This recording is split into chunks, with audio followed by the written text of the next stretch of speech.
ડીસાના જુનાડીસાથી વાસણા જવાના રોડ પર બેફામ રીતે દોડતા ડમ્પર અને છકડો રિક્ષા વચ્ચે અકસ્માત સર્જાયો હતો, જેમાં છકડો રિક્ષા ચાલકનું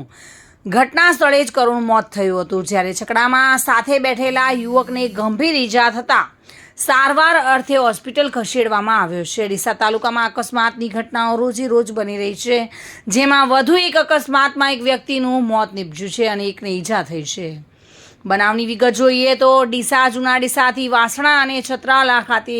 આવેલી બનાસ નદીમાંથી રેતી ભરીને બેફામ દોડતા ડમ્પર ચાલકે વાસણા રોડ પાસે સામેથી આવી રહેલી છકડો રિક્ષાને ધડાકાભેર ટક્કર મારી હતી, જેથી છકડો રિક્ષા પલટી ખાઈ જતા તેમાં બેઠેલા બંને યુવકો રોડ પર પટકાયા હતા અને ટક્કર મારીને ડમ્પર ચાલક ફરાર થઈ ગયો હતો, જેમાં છકડો ચાલક વિપુલ નટવરભાઈ પટણી રહે શિહોરીનું ઘટના સ્થળ પર મોત નીપજ્યું હતું, જ્યારે સાથે બેઠેલા પ્રકાશ બીજલભાઈ પટણીને ગંભીર ઇજાઓ થતાં 108 ઇમરજન્સી વાન મારફતે ડીસા સિવિલ હોસ્પિટલમાં સારવાર અર્થે ખસેડવામાં આવ્યો હતો, જ્યારે મૃતક વિપુલભાઈ પટણીના મૃતદેહને પણ પીએમ અર્થે ડીસા લાવવામાં આવ્યો હતો। ઘટનાની જાણ થતાં જ ડીસા તાલુકા પોલીસ ઘટના સ્થળ પર પહોંચી પંચનામું સહિતની કામગીરી કરી ફરાર થયેલા ડમ્પર ચાલક વિરુદ્ધ ગુનો નોંધીને કાર્યવાહી હાથ ધરી છે। ચિરાગ શ્રીમાળે સાથે bureau report, today Gujarati news.